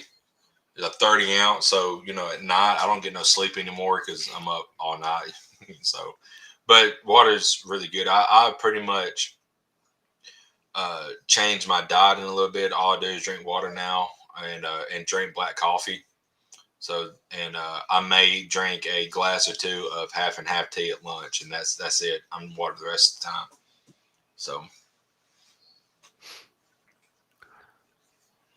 Just kind of projecting the class rankings. Um, mhm. if things go the way they look to be going, Alabama will probably finish at 2 or 3. A&M has a great shot of finishing with the top ranked class. There's a lot of good kids that they're signing for whatever reason. I mean, they went 8-4. I don't know what these guys are seeing there, but people are going to say, well, they beat Alabama. Okay, once in 10 years. Let's just and Al- and Alabama's in the playoffs. They're not. So, I mean, did I saw something this morning? It may have just been, but there was talk about maybe Walter Nolan, their commit could be decommitting and going somewhere. I didn't yeah, know if that was true or not. he's not signing today. Yeah, that's what it So was. I guess it's still up in the air. Who was he down to between A&M and who? Um, Alabama was involved. Tennessee was involved. I think L- Tennessee is where they lean, LSU. Yeah, because he's from Tennessee, I think, ain't he? yeah. He's from Tennessee. So yeah, that might be something to keep an eye on the next couple of days too. Because if they lose him, their ranking would probably drop a little bit because he was the number one defensive tackle in the Yeah, nation, ain't he? yeah. So A guy that could make a big difference either way is a guy named Anthony Lucas, a defensive lineman from Nevada or Arizona mhm. one, Arizona, somewhere out west. Um, he announces at 3:30 p.m. Central Time. So uh, I would say right now it's probably 70-30. He's going to A&M over Alabama, but I mean it's hard to you don't count out Nick Saban until that ink dries. So Yeah, and he's from Scottsdale, Arizona. I knew it was one of those places. Yep. Yeah, they it's pretty much between Alabama and A&M at this point. I think Notre Dame was on him early, and they've kind of cooled off a little bit. So you know that could be another guy to keep an eye out as a Bama fan. But yeah, I'm not going to count Nick Saban out of anything. I mean, like we mentioned earlier, you seen what happened there. Hey, Yeah. there's my wife Cassidy. I Hey, took Cassidy. off so she can work today. No, I'm just I'm just kidding. She so glad you're here. I bet she's on. Yeah, it's her lunch break. So thank you for joining, Cass. Um, I'm sure you missed a lot of the show because I don't think you got lunch until 1. But glad you jumped on. She texted me earlier and asked what I was doing. I said I'm doing a podcast, so she decided to jump on real quick. uh,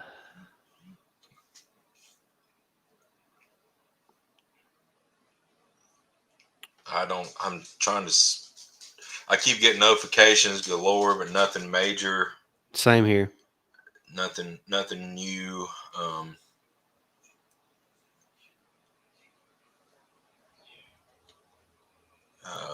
Nothing that I'm saying. Nothing breaking. Right. Um, let's see. Saying like right now, after Perry's commitment with Alabama, it moved them to the to on three's consent to number one in on three consensus team rankings. Hmm. So A&M Um, is second and Georgia is third. uh, I'm just looking to see if there's been any movement on the crystal ball per se.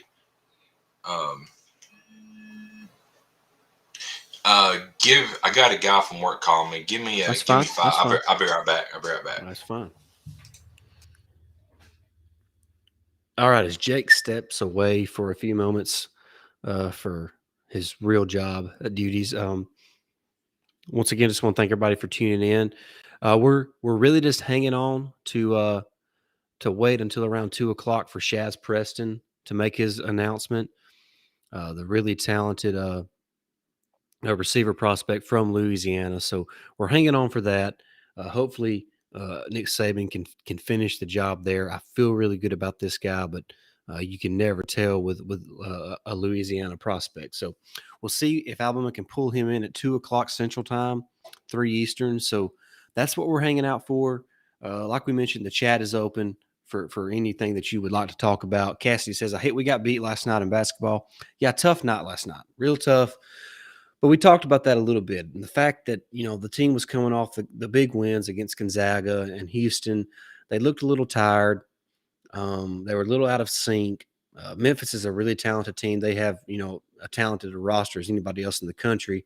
I know their record would not indicate that, but, they're a young team that is just littered with NBA prospects. So, uh, wasn't going to be an easy win for Alabama, regardless. So they looked a little tired. They looked a little off, and but the good news is basketball season is a long season, and Alabama will have plenty of opportunities to reconcile that. So uh, nothing really lost there for Alabama.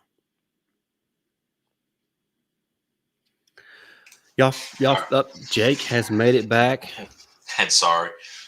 When you're off, you still get phone calls you have to take. So all the it time. is what it is. So, but all is good now, and I'm back, and we're right around 30-35 minutes until Preston announces. So we're gonna try to keep this train rolling until then. Um, I'll be honest with you, Jake. If Alabama can finish the day with Preston, Little, and Jahad Campbell, I would be more than happy. yeah, me too. Now, I would love to get Shamar James, and if they get Shamar James, um, I think that would be a big time for Alabama. The three guys you first mentioned though, if we end the day with just those guys, I'm perfectly fine with that. And then Yeah, anybody after that is just is great as well. So, uh, but if we can finish, we're going to finish strong with them three guys more than likely. So, um, but anybody after that you may see flip, or that we didn't think we might get, because there's always one of those. It seems like every class there's somebody that, well, you know Alabama just not. There's just I just don't see Alabama's going to get them, and then they're like, I'm signing with University of Alabama. They're like, oh, okay. Always one or two of those in every class. So uh, we might still have that. Um, so we will see.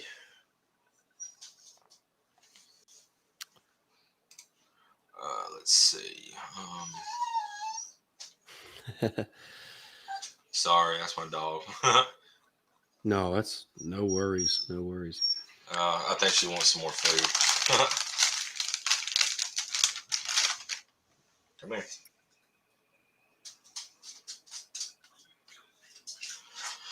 Oh me.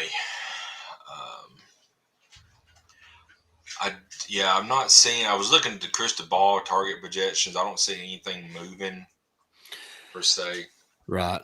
right now. Well, I'll be honest with you. I feel pretty confident that Alabama's going to finish with Preston, Little, and Campbell. I th- Hmm. I I feel good about all three of those guys. Um, I think it's too hard to tell on Lucas, Marvin Jones Jr. The, and maybe a guy like Kendrick Law who doesn't announce until Friday. But um, I don't have the feeling that Shamar James will end up in Alabama. I feel like he's going to go to Georgia. Hmm. Um, a Mobile kid, but we've went to Georgia and got some of their kids before too. So Oh yeah, absolutely. Dang. I just looked over. I just flipped over, and since we was talking about basketball, I was seeing the 2022 commitments for basketball. Brandon Miller and Jaden Bradley are both 5 stars. That yeah, is wow. They've got. I'm used to looking at their basketball recruit and only seeing 2 and 3 star guys. Maybe one's 4 star in a class. All of them are 4 stars, besides 4 or 5 stars, besides one guy so far. yeah, the JUCO Wow. kid. Yeah. Holy mess. Anyway. Oh, but we're uh, we're going to press on here. We're getting closer to Shaz Preston's recruitment, or his Decision. decision, and more than likely it's going to be Alabama. I don't see anything changing that. I don't see late any kind of involvement from anybody. So I think we're going to be good on that, Bama fans. Yeah, just looking at the list here, I think by the time Friday ends, Alabama you could see between now at what is it 1:30 on Wednesday, between 1:30 on Wednesday till Friday afternoon at about 3. I could see Alabama landing Shaz Preston, Earl Little Jr., Jahad Campbell, and Kendrick Law. Now, Kendrick Law is another Louisiana kid who you cannot count out for his in-state school, but Hmm. um, it's a little tougher to tell than maybe what Preston is. But I do like Alabama's chances. Uh, yeah, Rivals has right now has Shaz Preston as a 90% going to Alabama and 10% to LSU. So that looks really good for Alabama here in a few minutes. So Yeah. and I just want to say this real quick, if you don't mind me saying. Go. You say whatever you want to say. As bad as a rap, and I'm one that have been one of the most outspoken people of Pete Golding on his coaching, but this year has been a lot better. But his recruiting, he's recruited some high level guys for Alabama, in the last couple of years. He seems like he knows his stuff when it comes to recruiting and how to draw these guys here. So Yeah. he was one of the big ones on Shaz Preston I saw. So All right. I've been texting with a source of mine, and he is also being told that Otis has signed. He's waiting on one more solid confirmation oh to wow, really. So okay, that's big nice. time. I That's I big I, time. I didn't. I don't want to say I had a bad feeling, but uh, I had a little turning in my stomach because of the push that Lane Kiffin and Ole Miss made late on Otis. So holding on to him could be huge because I think he's a guy like we talked about earlier. If he can hold a good body weight, he can be a difference maker for Alabama along the defensive line. Absolutely, he looks like he's going to be the real deal here in a few years. And we've got big guys on campus already. Tim Smith, I mean that guy's going to get his chance next year, and I believe he could he could fit in perfectly on that defensive front. Yeah. Otis can. So I'm excited to get him on campus.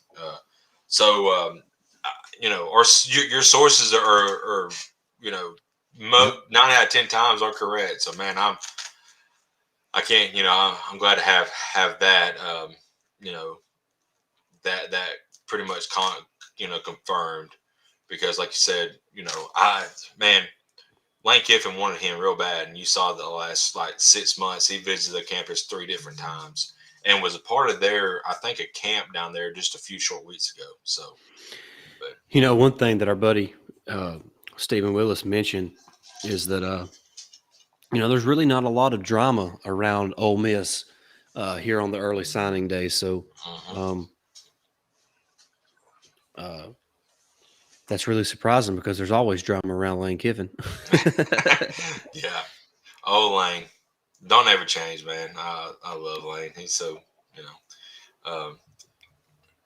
But it's I'm glad because if there was going to be drama around that organization, it would have been Otis, and since he did come out early and said that, I kind of felt a little bit better. So if he has already signed his LOI, that's great.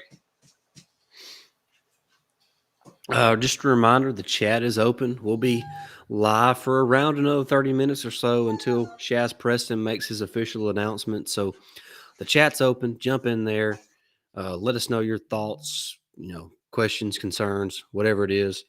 Um, we would be happy to discuss, anything with you. Even though this is a signing day special, we'll be happy to discuss whatever you'd like to discuss while we wait on Shaz Preston's announcement. But one other thing, make sure you are subscribed. If you're watching and you're not subscribed, hit the subscribe button. It just takes a second to do that. Hit the notification bell. Give us a thumbs up, and we would greatly appreciate that. I know we mentioned that we haven't been on podcast platform for the last couple of weeks, so we'll be back on there here shortly. But you can still go find us in the podcast, whether it's Apple Podcasts or Spotify.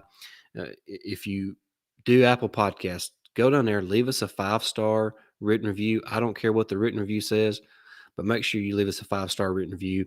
That helps us out tremendously as well. So we would greatly appreciate that, and we love the support that we get from everybody that listens to us. So. Uh, just excited to continue to bring new podcast episodes to you as often as possible.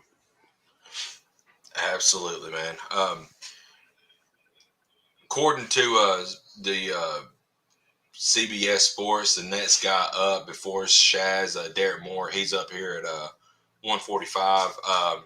They had that Kelly guy at 2, but apparently so I don't know what happened there. It still is not updated to where he's signed to. So I'm not sure if he postponed his announcement till later. Like I said, neither one of those guys are Bama guys, but I'm just trying to keep you guys up to date what's coming up. With the next 10 minutes here, and then of course we got about 20 minutes, 20-25 for Shaz. Yeah, and Shaz will be on ESPN2. That's where his announcement will be made. So at 2 p.m. Central Time. So we're really looking forward to that. Absolutely, Shaz looks like another guy who can become one of those stud wide receivers for us in a few years. Yeah, he's kind of a mixture to me between a John Mechie and a Devontae Smith as far as his build. That's the type of player he is. More of a possession guy than just a home run threat, but he's talented enough to do either one. So I really like Preston. I think he could be a big time player for Alabama in the future. Absolutely, a lot of already got Kobe coming in. Now we're gonna have Shaz, and we have seen the last couple of years how freshmen have made an impact at wide receiver. So I know there's a lot of talent there right now, but I wouldn't count out one of them guys getting in the starting role, next year if their name is called. Well, the wide receiver class is really interesting because they're all between 5'9" and 5'11". If Preston signs, he would obviously be the big guy, the big possession guy at 6'1", 190. But they're all around 5'9", 5'10", 170 pounds or so. Right. And when you talk about Aaron Anderson, Kobe Prentice, Isaiah Bond, they're all kind of in that mold. So, and I know I'm missing somebody, but this it's kind of crazy because last year's class you saw guys like Ja'Cory Brooks, Ajay Hall, who are 6'2" or 6'3". The class before that had a guy like Trayshawn Holden. So it looks like Saban's trying to find some smaller, quicker players because you see when against these great elite defenses like Georgia, when you got a guy with some speed, it's hard to coach that. So that means it's hard to coach against it. So yeah. I think Saban's trying to expose some deficiencies in other teams' defenses. So, and that's why he's the mastermind. We talked about it. When everybody started going to this hurry up type offense, and Alabama still had that dominating defense. He told the college football world, he said, "Okay, do you want to move to this new style of offense? Because if you want to, then I'm going to do it as well. And I'm going to beat y'all with it." Now he got the quarterbacks, coming in, the accurate quarterbacks as we called them. We had beefed up offensive linemen, and we just started running that not up tempo hurry up type deal, but more speeding the game up a little bit and scoring at will on people. And now people is getting mad about Alabama doing that. Well, I mean, Saban told you, said if you want me to start doing it, I'm going to start doing it, and y'all not going to like it. And he's made people pay for it so far. Yeah. Let's see here. Just making sure we're not missing any updates from throughout the landscape of college football.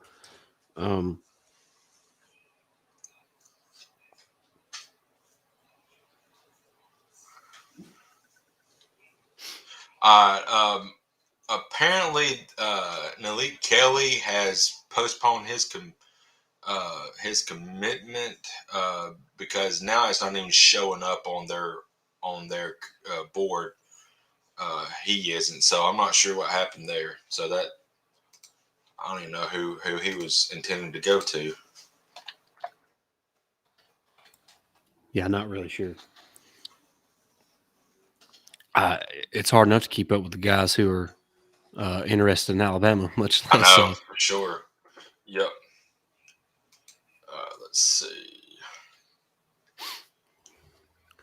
We're closing in on 15 minutes from Shaz Preston's decision, so hopefully Alabama can get his signature and add to this current class that's ranked number one, in the country. So really excited about what's happening right now. Absolutely.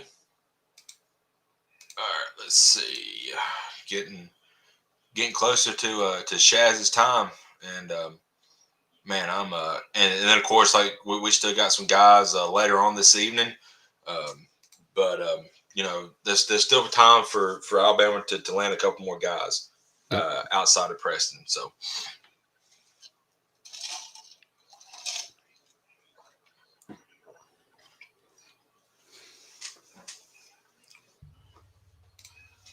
let's see. Um, what we haven't really talked much about him, but you may have mentioned a little bit, but how do you feel about Jaleel Skinner? How do you think he's going to work out in the future at Alabama? I think he's going to be a great tight end for Alabama. Hmm. Um, he is but tight end's another position that's so hard to project because at the high school level, they're so much bigger and faster than the guys they play against that um, it just makes it really tough to gauge. Um, and I do have confirmation now that Jaheim Otis has indeed signed with Alabama 14 minutes ago. Uh, Boom. he signed officially, and this is from Gary Burton, who works for WJTV there in Jackson, Mississippi. So he was there to cover it, verified account. Um, so big time news there. Man, that is huge. That's awesome. That's a big time pickup on that defensive line.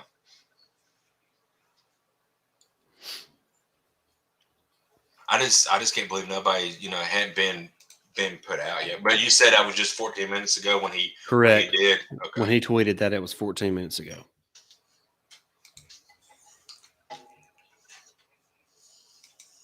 I figured that would have been more talked about nationally because I mean, like you said, he's a four or five Well, star guy. if So, he but had been uncommitted yeah, that's true. today, That's then true. yeah, but he's been a pledge to Alabama or a commitment for Alabama for some time now. So Okay.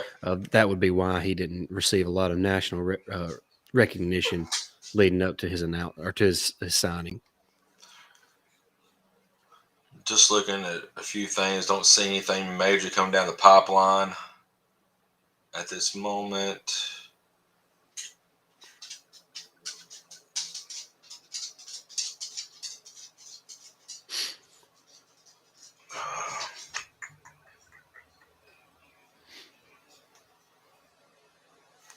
I'm gonna ask a question to those watching the live stream right now.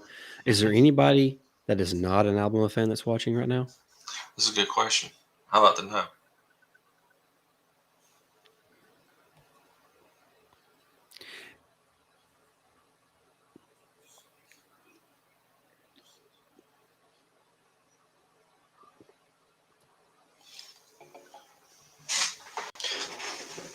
And thank y'all for hanging out with us for nearly 2 hours. For sure. You know, I can barely put up with Jake for 2 minutes, much less 2 hours. ain't that the truth? Yeah. I have a lot of people tell me that. Uh, They tell me that at work all the time. That's why I just stay in my little cubicle all day. yep.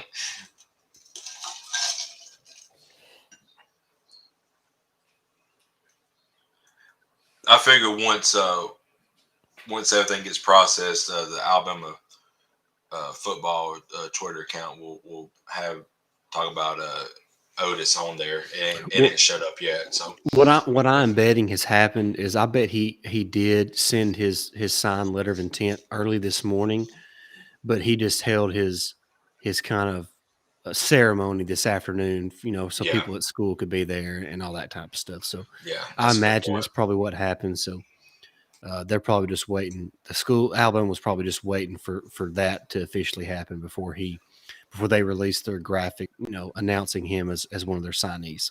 Yeah, exactly. We're closing in about 10, 12 minutes now. Shaz Preston will make his decision. So, uh, getting excited, man. This would be a good pickup for Alabama. Yeah, yeah. It's gonna be good. Just seeing. Yeah. Okay. Yeah. Gary Burton Jr. I just seen that. So he has signed with Alabama. So there we go.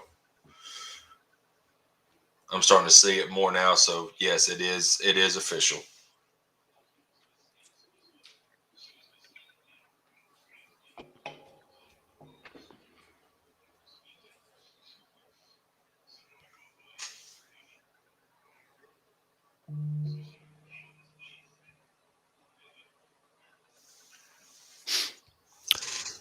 Uh,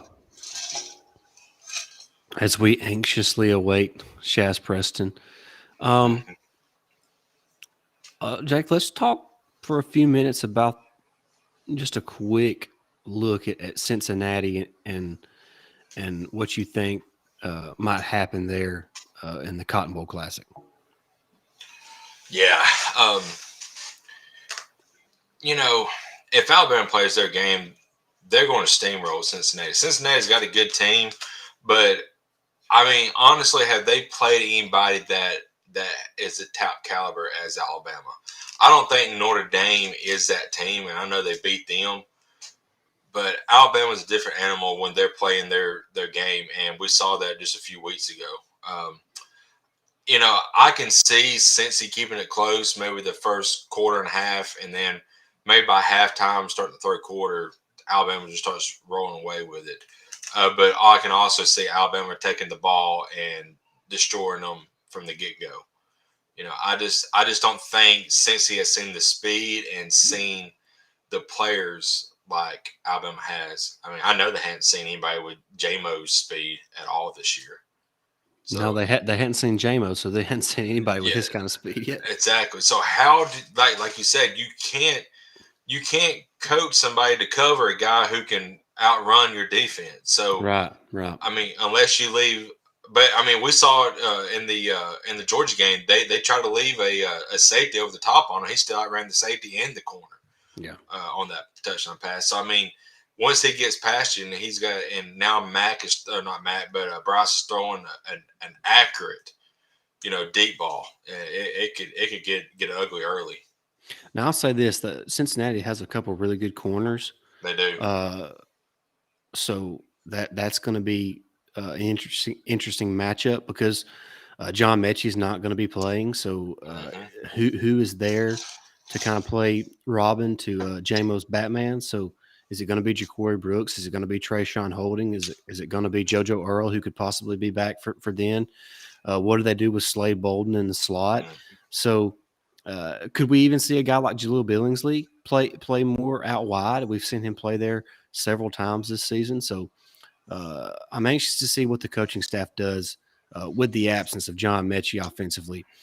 Can the offensive line continue the success they had against Georgia as far as being able to communicate well, make the right calls, be in the right assignments? Because if they do that against Cincinnati, they'll be able to run the ball. They'll be able to protect Bryce, and if those two things happen, Jake, uh, Alabama will have their way with Cincinnati. Now, when Cincinnati has the ball, it's a little bit different. Desmond Ritter is a guy who can make plays with both Yeah. his arms and his legs. Jerome Ford is a back who obviously was at Alabama at one point in time, so we know how talented he is. They have a receiver that's I think 6'3" or 6'4", so that's a tough matchup for one-on-one matchups. So uh, they'll be able to make a few plays here and there. But I'm with you. I think over a 4-quarter contest, it's going to be hard for a team like Cincinnati who, despite the fact that they do have some talented guys, sprinkled throughout their roster, they don't have the depth, they don't have the Hmm. the physicality, uh, the team speed that Alabama has. So I think over a 4-quarter contest, Alabama can wear Cincinnati down and really control the narrative of that game for at least a half of it, or maybe 2/3. Absolutely. And you talked about depth. That's what Alabama has done to a lot of depth depleted teams this year. They wear you out come fourth quarter, just like the Tennessee game. I mean, Tennessee kept it close for 3 quarters, but then that fourth quarter, I mean, they had no dudes left that wasn't gassed on that defensive front, and we started having our way with them. So, Yeah. I don't, you know. I know. Pretty much all America wants to see Alabama get beat here, but I just don't see it. And we could have another matchup, which that's another thing America does not want a matchup between two SEC teams in the national championship game. But we're, it could definitely happen. What do you see happening there in the matchup between Georgia and Michigan? I mean, if Michigan watches that game film that Alabama has laid out on how to beat Georgia, they have a chance. I don't think they can do it because they don't have the studs Alabama has. Aiden Hutchinson is good, but he's not a Will Anderson. He can't.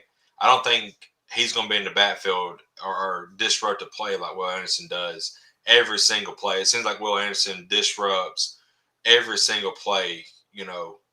Whether he's in the backfield or whether he's just reading where the running back's going and makes a great tackle. I don't think Hudson is good, but he's not Will Anderson. And McNamara, he's a good quarterback. He's not Bryce Young, Yeah.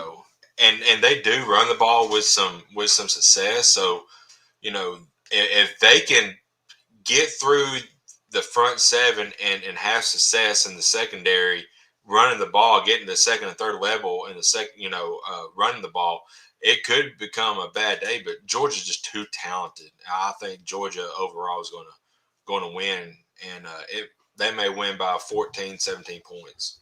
Okay. I have a feeling this game could go a lot like we thought the Alabama Georgia game could go, Mm-hmm. where it's 24-21, 24-20, 27-21, somewhere along the. I think it's going to play more in that ballpark, and I think Georgia probably wins because they're more talented, Right. more team speed. But I think Michigan will probably throw everything they have at them Oh yeah. and make it a contest. But I do think Georgia will um, prevail in that contest. Yeah.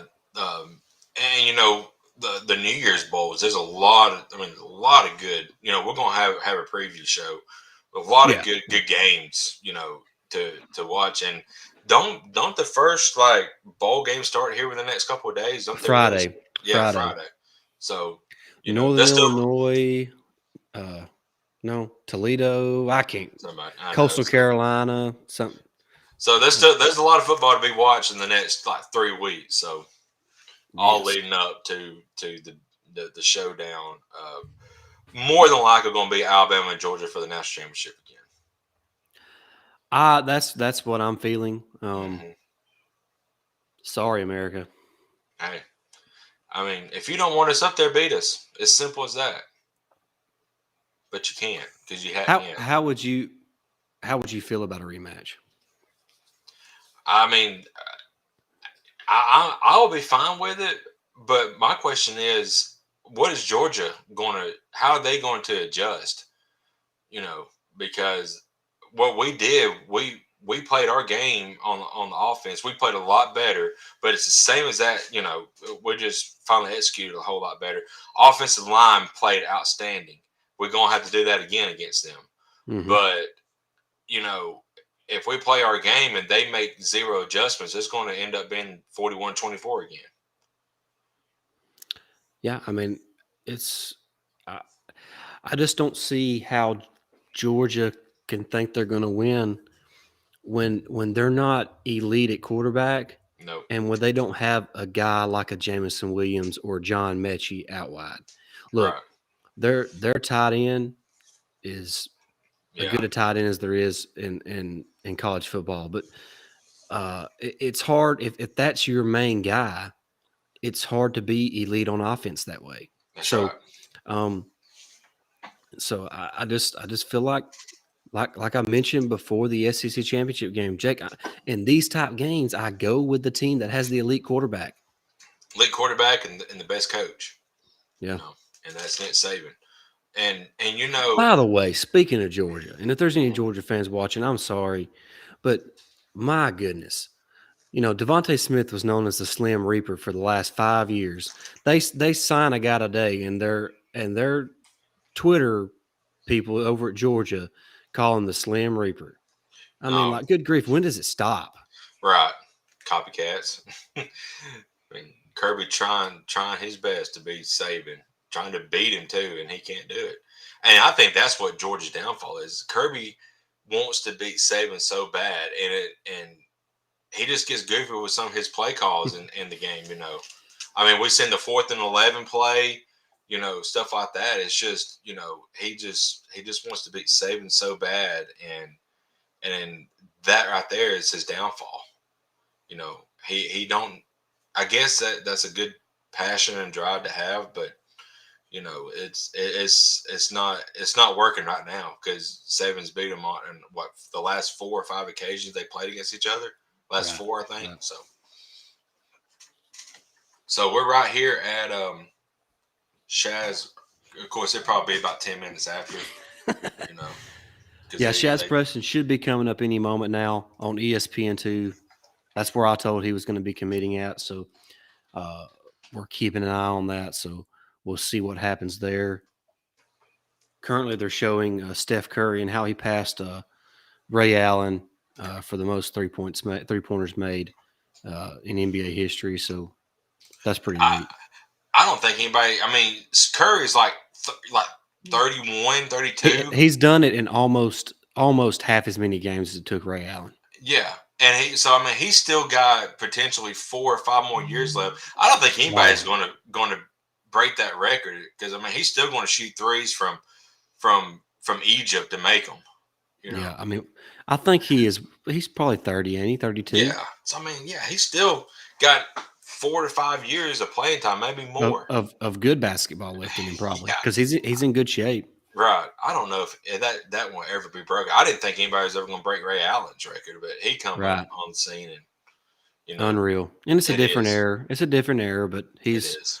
he's the greatest shooter of all time. There ain't no doubt Oh, about it. I mean he can spot up with somebody in his face or do a step back and just drain them. I mean, it don't even touch the rim. It's all bottom of the net. I mean, it's insane the deadly accuracy talking about that he's got.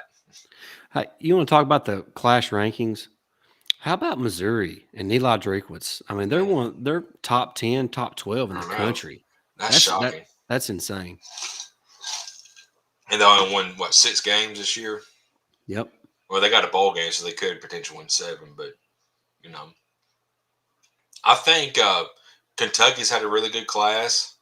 Um, they, so that's good. And they also got to extend their coach, which I was hoping Stoops would have stayed there because he just fits that program. Yep, I agree. I agree. So I mean, they may be number 2 in the West or the East for the next couple of years because Florida's down right now. Billy Napier was a great hire. It's going to take him a couple of years to build that back up after the monstrosity that He's got to monstrosity that he's got to yeah build a roster, man. Their roster's yeah weak. it is. There's some guys sprinkled in there, Jake, but to compete in the SEC, he's going to have to build that roster. So it's You going to know, take him some time, and I hope they can yeah, be patient with him, man. I mean, I know. I'm not sure they gave McElwain enough time. I don't think they did either. And you talk and what disappointed me most, and I believe it was in the Missouri game, and what is that Missouri kid's name that's so good that the running back that's pretty much their whole offense. I can't think of his Yeah, name right now, but on one of those is in the overtime. Brandon Cox had his hand on him and didn't after that, and he just went on to buy. He just stopped. He never tried right. to make a play or anything. That team just gave up on and I mean I guess for obvious reasons, but you can't have that negativity in the locker No, room. So you're either right. that's going to have to change, or Cox needs to be hitting the door and Billy Napier needs to be telling him to find somewhere else to play because you Yep, don't want that bad apple on the team, especially when you're yep. trying to rebuild. Exactly, So exactly. Well, we're like we said, we're closing in on Preston's decision. It should be within the next 5 minutes or so. So we're excited about that. I guess the biggest news of the day is the fact that Travis Hunter, Yeah, who was originally that's committed to FSU, that's insane. has signed with Jackson State and Deion Sanders. So Deion Sanders making a splash. Hunter signs a massive $1.5 million NIL deal with Barstool Sports. So welcome to the new age of college football. That's right. And what's insane was Mike Norvell got his contract extension yesterday. He loses out on his number one recruit today, and there was a what they call spaces in Twitter that was saying Over fire Matt two Norvell. Yeah, and over 2,000 people were in it. yeah. I'm like, I mean, 24-hour difference. It's Why crazy. why would they give him an extension? I don't know. I don't. He's done a lot better. He had a better year this year. I know they laid an egg against Florida, but I mean, Willie Taggart did not do anything to help that program in the long No, run. no. So that was a bad hire to begin with. Norvell's done a little bit better, but I wouldn't have gave him an extension. I think he had like another year on his contract. See what he done this year, and then this coming up year, and then extend him. But I don't know. I would try to go after somebody else if they're that desperate.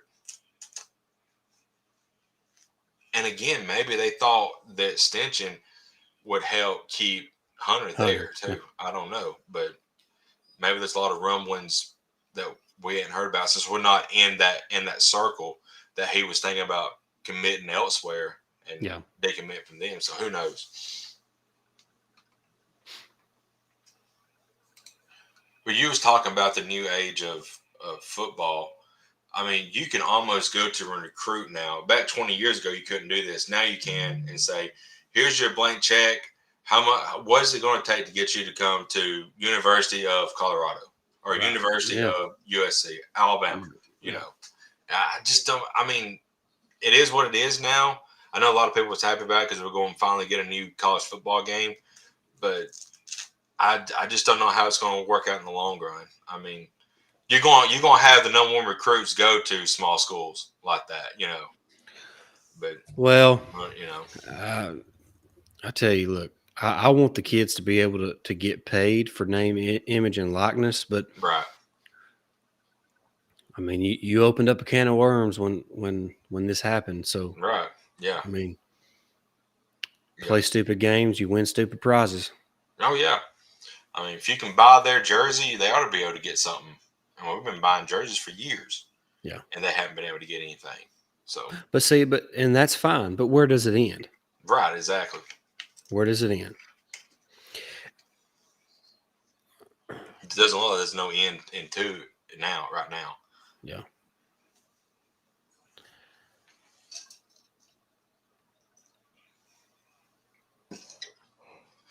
We should be getting close. Hey, I ain't seen anything.